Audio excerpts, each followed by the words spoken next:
Oligarchy Watch vous présente le portrait de Thierry Breton. Thierry Breton est l'actuel commissaire européen chargé du marché intérieur, de la politique industrielle, du tourisme, du numérique, de l'audiovisuel, de la défense et de l'espace. C'est d'ailleurs Emmanuel Macron et son gouvernement qui ont conseillé Thierry Breton en 2019 à la Commission européenne et à sa présidente Ursula von der Leyen. Il y a quelques semaines, il a présenté les contours de ce que sera un passeport sanitaire commun à tous les pays de l'Union européenne. Selon lui, ce passeport sera censé faciliter le retour à la vie normale des citoyens de l'UE. Selon le secrétaire d'État aux Affaires européennes, Clément Beaune, ce passeport sera sans doute obligatoire pour circuler. C'est le retour déguisé du passeport vaccinal. Selon les Échos, il sera aussi susceptible de donner accès à d'autres activités, comme les événements sportifs, culturels, les restaurants, etc. Ursula von der Leyen, quant à elle, a pour projet de nous imposer un passeport européen d'identité numérique. On se rapproche dangereusement du crédit social à la chinoise. En France, l'entreprise Thales, que Thierry Breton connaît bien, a dans ses cartons un digital wallet qui n'attend plus qu'une impulsion politique pour être mise en place. Nous avons donc souhaité nous pencher sur le parcours de Thierry Breton, ce redresseur d'entreprises français, milliardaire de renommée internationale, qui met tant de cœur à l'ouvrage pour mettre en place la société de contrôle utile au nouvel ordre mondial. Thierry Breton est un dirigeant d'entreprise, en particulier dans le domaine des technologies, mais il est aussi administrateur de nombreuses grandes sociétés, homme politique et écrivain français.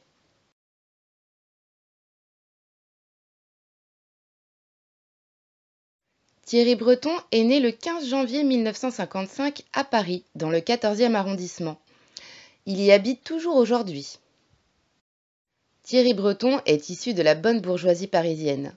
Son père, Denis Breton, était l'un des dirigeants du CEA, le commissariat à l'énergie atomique, qui fut à la France industrielle d'après-guerre ce que Google est aujourd'hui à la Silicon Valley.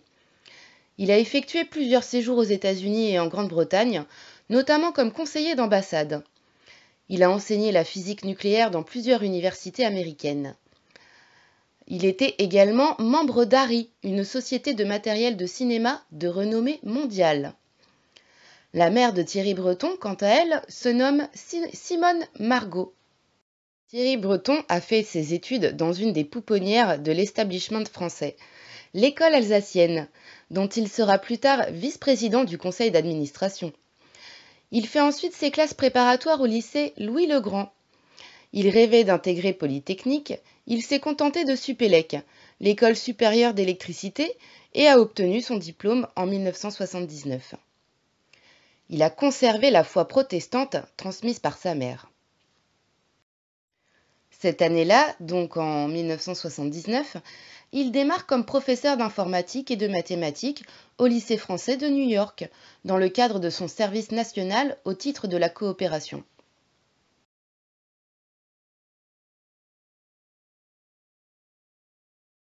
En 1981, Thierry Breton fait ses premiers pas dans le monde de l'entreprise en créant dans un appartement du Sentier Format System, une PME spécialisée dans l'ingénierie informatique.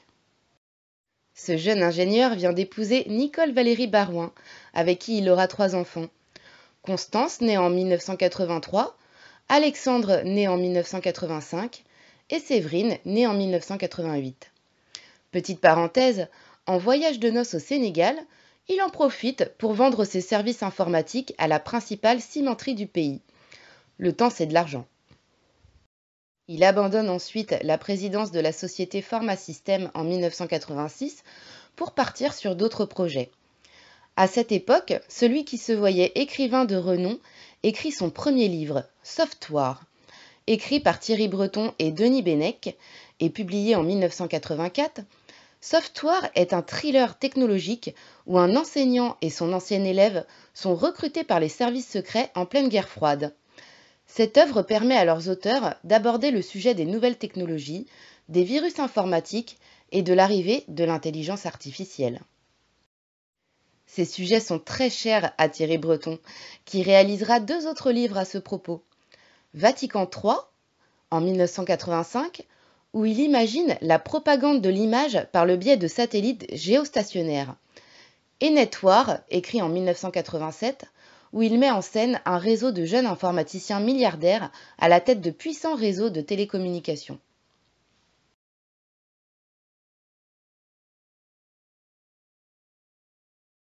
En 1982, il rencontre René Monory, une des grandes figures de l'UDF, le parti de droite créé par Giscard.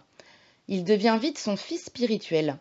Grâce à lui, il participe à la conception du Futuroscope de Poitiers en tant que chef de projet de 1986 à 1990. Il contribue notamment au développement de la partie aire d'activité technologique, qui deviendra la technopole du Futuroscope. Thierry Breton assume donc ses fonctions de directeur général du Futuroscope, tout en siégeant au Conseil régional de Poitou-Charentes, présidé par son ami Jean-Pierre Raffarin, entre 1986 et 1992, sous l'étiquette d'Hiver Droite. Thierry Breton y est à la tête de la commission formation et vice-président à partir de 1988. Ouvert le 31 mai 1987, le parc du Futuroscope est né de la vision de René Monory et du Conseil général de la Vienne, qui désirait développer la région avec la création d'un parc dédié aux nouvelles technologies. En participant au lancement, Thierry Breton noue de nombreux contacts avec les cabinets ministériels.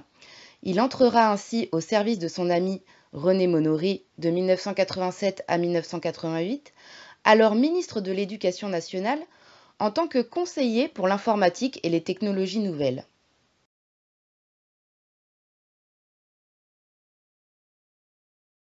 De 1990 à 1993, il est directeur général de la CGI, une société d'analyse de systèmes et d'ingénierie informatique.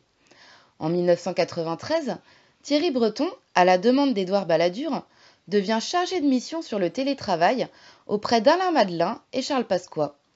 Cette mission se traduira d'ailleurs par une nouvelle œuvre, Le télétravail en France, sortie en 1994.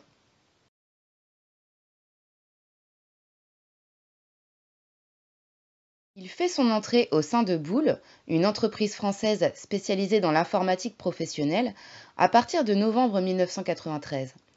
Appelé par le président Jean-Marie Descarpentries, il aide ce dernier à renflouer la société qui se débat dans de lourds problèmes financiers. L'objectif est simple, sauver Boule de la faillite. Objectif réussi. Il devient très vite directeur général adjoint et administrateur du groupe à partir de 1996. Il accède également la même année au poste de vice-président du conseil d'administration, alors qu'il est âgé de 40 ans.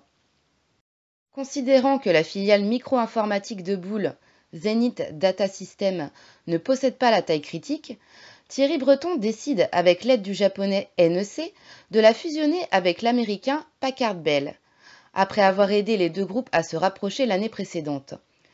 Thierry Breton voit son carnet d'adresses très fortement s'enrichir avec cette nouvelle carte de visite.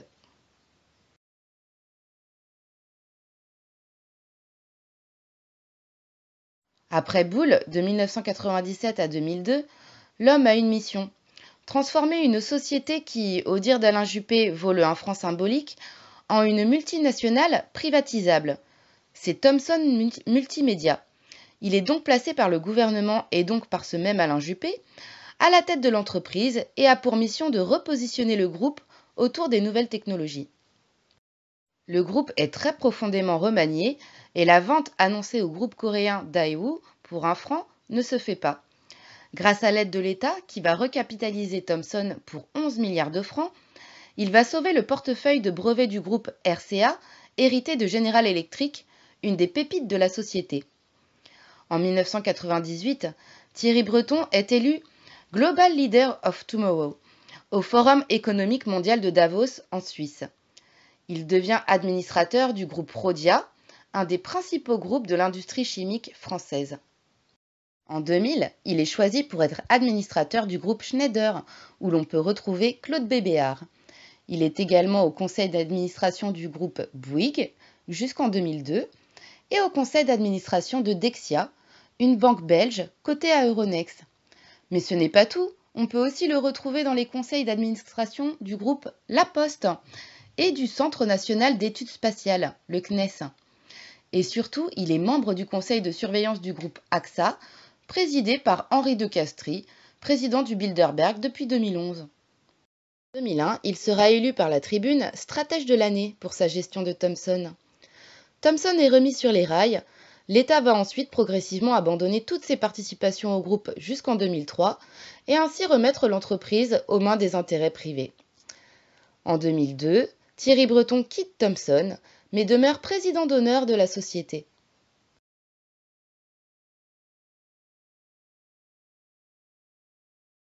Le gouvernement lui a trouvé une nouvelle mission, le sauvetage de France Télécom. L'opérateur, surendetté à hauteur de 70 milliards d'euros à la suite de l'éclatement de la bulle financière de l'Internet, voit sa situation se dégrader à grande vitesse en raison de la défiance des agences de notation. France Télécom est alors surnommée l'entreprise la plus endettée au monde. Lors de la prise de fonction de Thierry Breton, qui conserve le même salaire qu'il avait chez Thomson, 2,3 fois supérieur à celui de son prédécesseur, le cours de l'action est inférieur à 7 euros. 2 mois après son arrivée, le cours de bourse a augmenté de 170%. Il lance alors le plan Ambition FT 2005, s'appuyant sur les deux axes de croissance constitués par l'ADSL et la téléphonie mobile. Il permet à la société de se reprendre en main, mais la concurrence fait rage. Il retire Orange de la bourse et reprend le contrôle à 100% de sa filiale et de ses bénéfices. Il devient alors président du conseil d'administration de Orange SA. Il lance le plan Internet haut débit pour tous en juillet 2003, ayant pour objectif de mettre le haut débit à disposition de 90% des Français. Pour ce faire, il augmente les dépenses du secteur de l'innovation de 20% par rapport à 2003 et lance la charte Départements innovants pour accélérer le développement du haut débit en région. L'année suivante, l'entreprise enregistre plus de 7000 brevets déposés en France et à l'étranger. La même année, France Télécom réintègre Wanadoo afin d'intégrer les activités de téléphonie fixe et de fournisseurs d'accès. En juillet 2004, il annonce le lancement de la Livebox, première offre triple play de l'opérateur. Il finalise la privatisation de l'entreprise, démarrée en 1996. Sous sa direction, France Télécom sera le premier opérateur historique à avoir élaboré et mis en œuvre le concept d'opérateur intégré. En moins de 3 ans, il aura ramené la dette sous la barre des 40 milliards d'euros. À son départ en février 2005, le cours de l'action est à 23 euros. Il aura préparé la restructuration à venir, qui débouchera sur une vaste crise sociale au sein de l'entreprise et des dizaines de suicides. Comme pour Thomson, il est nommé président d'honneur de la société. Durant cette période Thomson et France Télécom, c'est-à-dire entre 1997 et 2005, on peut préciser que Thierry Breton, qui tient à avoir la main sur la formation de la jeunesse, est en parallèle président du conseil d'administration de l'Université de Troyes. La Harvard Business Review publiera pour la première fois en 2010 le classement des 100 patrons les plus performants au monde. Thierry Breton y occupe la 62e position au titre de son mandat de président-directeur général de France Télécom.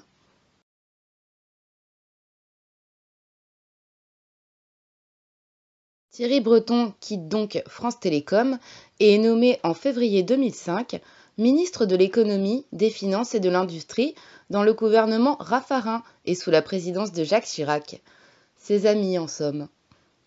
Pendant 2 ans, il finalise la privatisation de France Télécom et sera un des principaux acteurs de la privatisation des autoroutes. Et oui, Thierry Breton n'en rate pas une. La privatisation des autoroutes est une véritable catastrophe pour les Français, qui se font racketter à chaque passage au portique. L'ensemble de la participation résiduelle de l'État est alors cédé pour 14 milliards d'euros après avis conforme de la Commission des participations et transferts, ex-commission de la privatisation. S'ensuivent alors de vives critiques de la part de l'opposition et de François Bayrou en particulier. Ce dernier reproche entre autres que ce soit au moment où les autoroutes vont devenir rentables pour l'État, car tous les investissements seront amortis, qu'on les vend au privé. Les bénéfices sont en effet estimés à 40 milliards d'euros jusqu'en 2032. Fin des concessions. En outre, l'opposition reproche au ministre d'avoir fait passer cette mesure sans vote parlementaire, ce qui n'était en fait nullement nécessaire d'un point de vue légal, puisqu'après la décision de Laurent Fabius de coter les entreprises autoroutières, il était de la seule responsabilité du ministre de prendre le décret de privatisation après avis de la commission des participations et transferts. Thierry Breton s'engage en faveur de la rigueur budgétaire, avec des coupes dans les finances publiques, comme dans la fonction publique. C'est sa façon de s'attaquer à la dette. Il déclare que la France vit au-dessus de ses moyens et que les impôts des Français ne servent à rembourser que les intérêts. Il ne dit pourtant aucun mot sur les créanciers. Le problème est pourtant bien là. À qui donne-t-on l'argent? Qui sont ces créanciers de la dette? Aujourd'hui, une ordonnance qui a été faite depuis 2014 par François Hollande nous interdit de nous poser la question. Mais à l'époque, monsieur Thierry Breton, vous pouviez vous demander qui étaient ces créanciers. Il installe alors une commission présidée par le patron de BNP Paribas, Michel Pébroux, chargé de rompre avec la facilité de la dette publique.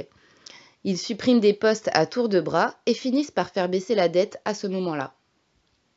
Grand défenseur de l'Union européenne et de la libre circulation, Thierry Breton œuvre pour l'ouverture des marchés aux PME et travaille à l'élaboration d'une transcription en droit français du statut de société européenne, permettant aux entreprises européennes d'opérer dans toute l'Europe sur la base d'un ensemble de règles financières unifiées. Il souhaite que la France soit le premier pays à se pencher sur le développement de la valorisation de son patrimoine immatériel. Il confie ainsi en mars 2006 à Maurice Lévy et Jean-Pierre Jouyet, deux grands connaisseurs du Bilderberg, un rapport sur l'économie de l'immatériel dans le but de créer une agence du patrimoine immatériel de l'État ayant pour vocation le recensement et la valorisation de ses actifs immatériels, droit à l'image, marques, etc. Cette agence, la première au monde de ce type, est mise en place par un arrêté du 23 avril 2007. Il a de grandes ambitions pour le développement industriel de la France. La France doit ouvrir ses frontières à l'immigration. Pour lui, cela devrait être le grand projet du pays auquel tout le reste, éducation, logement, etc., doit être conditionné. Mais cela dépasse son rôle de ministre de l'économie. Parallèlement à sa casquette de ministre, Thierry Breton est président du Conseil des gouverneurs de la Banque européenne d'investissement pendant 1 an et en est juste membre durant l'année suivante.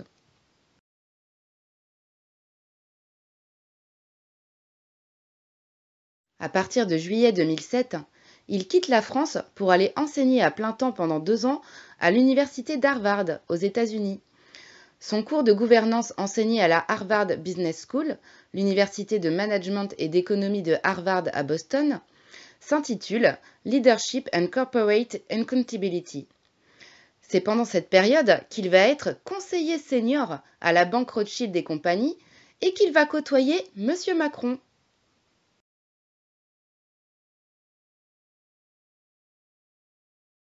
En juillet 2008, il entre au conseil d'administration du groupe Carrefour.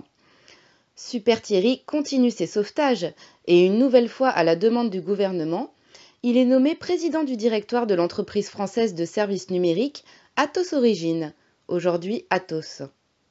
L'entreprise fournit des solutions en télécommunications et électronique pour la défense ou l'aéronautique ainsi que pour des fichiers administratifs.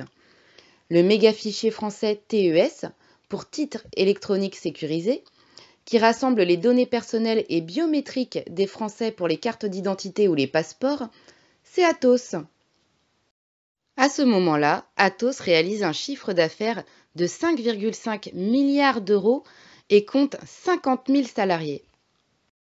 Dans le parcours de Thierry Breton, il y a le compteur Linky. 2 entreprises françaises ont largement bénéficié de ce projet industriel de plus de 5 milliards d'euros. C'est Capgemini et Atos. C'est à cette dernière qu'a été confiée la conception du compteur et la réalisation de phases de test. L'entreprise a notamment, au sein du consortium Greenlease, procédé à des essais sur les villes de Lyon et Grenoble pour un montant d'environ 40 millions d'euros, et cela dès décembre 2009. Elle aussi a été chargée de mettre au point l'intégration des systèmes d'information des compteurs communicants Gaspard, l'équivalent de Linky mais pour le gaz. pour plus de 10 millions d'euros. Thierry Breton apparaît ici avec la double casquette de celui qui lance la commande lorsqu'il est ministre, puis réceptionne une fois retourné dans le privé. En effet, c'est la loi du 13 juillet 2005, fixant les orientations de la politique énergétique, qui a mis le pied à l'étrier de ces programmes de déploiement massif de compteurs communicants.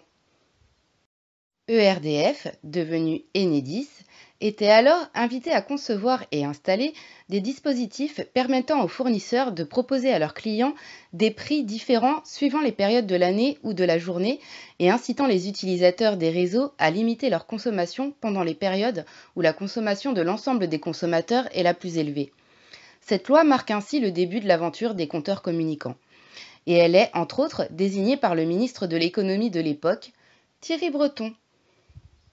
En juillet 2011, il met la main sur les activités informatiques du groupe industriel allemand Siemens.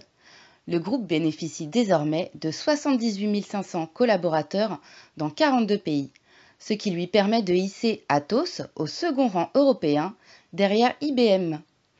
Il intègre 28 000 ingénieurs et fait d'Atos l'une des plus importantes collaborations industrielles et technologiques franco-allemandes, à l'exemple d'Airbus. Ils effectuent un rapprochement financier avec la création d'un fonds d'investissement commun et une réponse conjointe à des appels d'offres internationaux. En 2012, Atos devient une société européenne qui dispose d'un siège en France et d'un autre en Allemagne. Thierry Breton est un fervent défenseur de l'Union européenne et il travaille à son développement. Avec Atos, il participe à des projets institutionnels européens au sein desquels le partenariat avec l'Allemagne est central, comme le European Cloud Partnership 2012-2014 de la Commission européenne, qu'il co-préside avec Jim Snabe, co-PDG du leader allemand de logiciels SAP. En 2013, il devient membre du Conseil consultatif international de Bank of America. En mai 2014, Thierry Breton lance une OPA amicale sur l'acteur informatique historique français Boule, visant à faire d'Atos le numéro 1 européen du cloud et l'un des principaux acteurs mondiaux en big data et cybersécurité. Cette acquisition permet notamment au groupe de se positionner sur le segment des supercalculateurs, les ordinateurs les plus puissants, la spécialité d'Atos, et d'en devenir le seul constructeur européen. Quelques mois plus tard, il lance l'acquisition des activités d'outsourcing informatique de Xerox, ainsi qu'un partenariat stratégique avec le groupe américain. Cette opération va permettre à Atos d'entrer dans les 5 premières sociétés numériques au monde. En 2015, il est élu président de l'Association nationale de la recherche et de la technologie. Il est chef de projet de la Nouvelle France industrielle pour le secteur de l'économie et des données, c'est-à-dire Big Data. En 2016, il est élu membre de l'Académie des technologies. Du même temps, il devient administrateur du groupe Sonatel, une entreprise de communication basée au Sénégal. Il est perçu par les employés de Sonatel comme la personne désignée pour accomplir le démantèlement démarré par Orange au nom d'une externalisation. Soi-disant très concerné par le désendettement, Thierry Breton se fait le champion du Fonds européen de défense et de sécurité, le FEDS. Cette idée reprend le principe du Fonds européen de stabilité financière. Le FEDS aurait refinancé l'ensemble des dettes des pays de la zone euro liées à leurs dépenses dans la défense, ce qui aurait permis de réduire l'endettement de chaque pays européen, et notamment de la France, qui aurait été la plus concernée. La réduction de la dette française est son autre obsession. Il a été le seul ministre de l'économie des 20 dernières années à afficher une réduction de la dette française, peu importe les moyens utilisés. Cette année-là, toujours en 2016, qu'il annonce le lancement d'un programme scientifique au sein d'Atos, consacré à l'ordinateur quantique, préparant ainsi les révolutions technologiques à l'horizon 2030. Le projet baptisé Atos Quantum rassemble notamment Serge Haroche, lauréat du prix Nobel de physique, Alain Aspect, lauréat de la médaille d'or du CNRS, ainsi que Cédric Villani, lauréat de la médaille Fields. Cette même année, on constate qu'en 8 ans, la taille du groupe Atos a doublé. Mission accomplie une nouvelle fois pour Thierry Breton. Arrivent les élections présidentielles de 2017. Thierry Breton déclare son soutien à Emmanuel Macron, qu'il avait côtoyé chez Rothschild, souvenez-vous. Octobre 2017, la revue américaine Harvard Business Review le classe 52e patron le plus performant au monde pour sa gestion du groupe Atos. En 2018, il sera à nouveau classé parmi les 100 meilleurs patrons au monde, figurant ainsi pour la seconde année consécutive et pour la troisième fois en moins de 10 ans dans le classement mondial des top 100. Depuis 2018, il préside le comité stratégique de la Sorbonne Université. En juin, il lance une des campagnes de collecte de fonds les plus importantes d'Europe pour un établissement universitaire, avec pour objectif de lever 100 millions d'euros d'ici 2022 afin d'accélérer les projets scientifiques. En janvier 2019, il annonce la distribution aux actionnaires d'Atos de près d'un quart du capital de la filiale Worldline, dont il est président du conseil d'administration, afin de créer 2 pure players et 2 groupes à dimension mondiale à partir d'un seul. En avril 2019, anticipant la loi Pacte, il fait voter par les actionnaires d'Atos la raison d'être de l'entreprise, qui consiste notamment à contribuer à façonner l'espace informationnel au sein duquel transitent les données. En réalité, c'est l'Europe qui permet le bon fonctionnement d'Atos. Au fil des années, l'entreprise de Thierry Breton a obtenu de nombreux marchés publics européens. En 2016, elle est choisie aux côtés d'Accenture et Safran pour un marché de systèmes d'information de traitement des demandes de visa Schengen. En 2017, Atos fait partie des entreprises sélectionnées pour le projet européen de système automatisé de contrôle aux frontières. Et en 2018, la Commission européenne fait encore appel à Atos pour 2 missions de développement d'informatique quantique. Autant de projets pour lesquels Atos reçoit de l'argent public européen. Les subventions données sont astronomiques. Par exemple, en 2018, la multinationale française a ainsi reçu plus de 106 millions d'euros de fonds de la Commission européenne et de ses agences pour des contrats de développement du réseau 5G, des projets d'intelligence artificielle, de cybersécurité, de sécurité financière, etc. Atos est donc une pièce maîtresse de la surveillance généralisée. Elle a d'ailleurs été mise en cause pour des logiciels qu'elle vendait à des régimes dits autoritaires, tels que la Libye de Kadhafi ou le régime de Ben Ali en Tunisie, qui leur permettaient de surveiller les opposants. Atos fait son entrée dans l'indice du CAC 40 de la Bourse de Paris en 2019.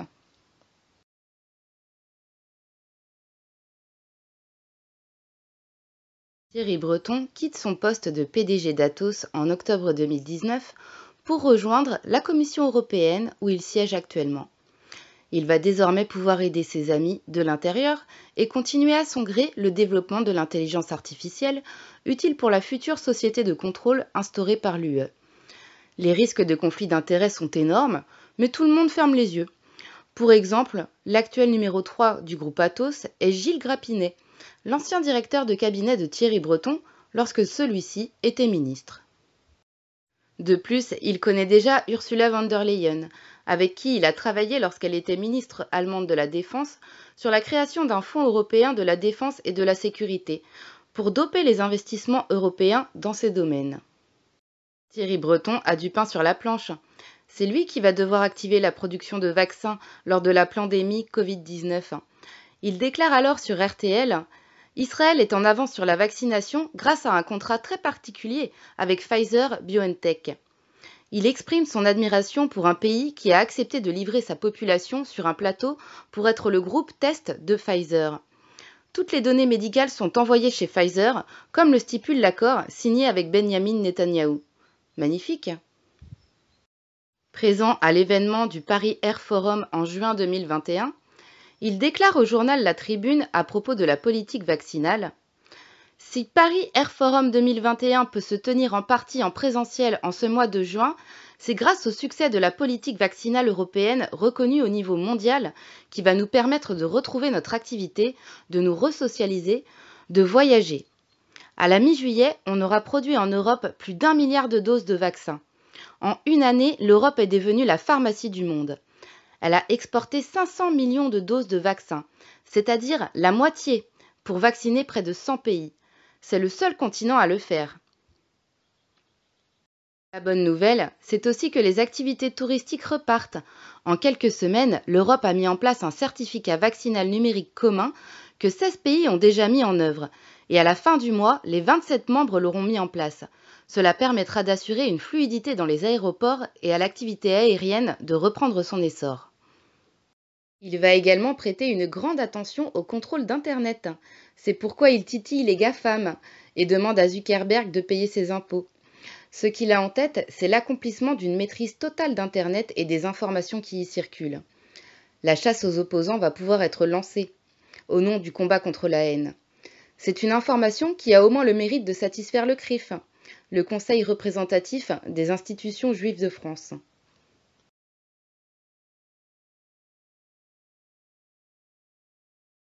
En tant que mondialiste confirmé, il a sa place à la commission trilatérale.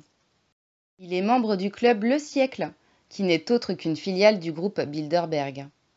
Il s'est fait remarquer très tôt par le World Economic Forum de Davos. Participer au conseil d'orientation de l'Institut Aspen France, un think tank libéral. Il fait partie du think tank progressiste Terra Nova. Et il est régulièrement reçu par l'Institut Montaigne, un autre think tank progressiste. C'est celui qui a beaucoup poussé pour l'élection de Macron en 2017. Il est invité d'honneur de la Chambre de commerce France-Israël lors d'un dîner de gala à Paris. Thierry Breton est un ancien administrateur du musée du Septennat de Jacques Chirac, un ami qu'il a toujours admiré et soutenu. Il fait partie des grands patrons. Il nie être franc-maçon, mais fait partie durant sa carrière de la bande de Claude Bébéar, le patron d'AXA, aux côtés de Jean-René Fourtou, patron de Vivendi, et d'Henri Lachmann, PDG de Schneider. L'ancien président du Comité des sages, qui se constituerait et se réunirait en cas de disparition prématurée du PDG de LVMH pour veiller à l'intégrité du groupe et à la protection des intérêts des descendants de Bernard Arnault. Il n'en est plus question aujourd'hui, les enfants Arnault étant prêts à prendre la relève. La volonté de Bernard Arnault de faire de Thierry Breton son exécuteur testamentaire nous montre qu'ils sont très proches. Martin Bouygues est également un ami. Il fait partie de la Société des Amis du Musée d'Orsay, aux côtés d'Alain Minc, entre autres. Il participe au Braise Lab, un laboratoire d'idées créé récemment par Jean-Yves Le Drian, un think tank progressiste breton qui ferait pâlir les régionalistes rêveurs. Et oui, les eurorégions sont bien dans les petits papiers de nos dirigeants. Ce plan leur permettra de disposer de petits territoires, faciles à diriger, incapables de se défendre et à la proie de toutes les convoitises. Et cerise sur le gâteau, ce collectif nous prépare, entre autres festivités morbides, la création d'une nouvelle entité, l'Assemblée de Bretagne, et la mise en place d'un passeport numérique régional. Et oui, ils ne sont pas en manque d'idées pour nous pourrir la vie indéfiniment. Nous vous conseillons en tout cas d'aller faire un tour sur leur site, c'est très instructif. On voit très bien à quelle sauce sataniste et mondialiste nous allons être mangés.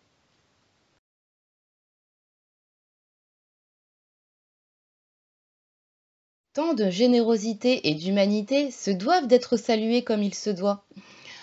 Thierry Breton est donc commandeur de la Légion d'honneur depuis 2015, grand officier de l'Ordre national du mérite depuis 2012, et il a été également décoré en Espagne, au Brésil, au Chili ou encore au Maroc. Au cours de sa carrière, il a été salué par ses pairs et a reçu de nombreuses distinctions pour ses œuvres de charité, pour son travail au service du nouvel ordre mondial. La France n'est pas le seul pays qui a souffert de ses actions. Par exemple, en 2015, le président du Sénégal lui confère la nationalité sénégalaise, ainsi qu'à son épouse, au regard de leur implication pour ce pays depuis une trentaine d'années.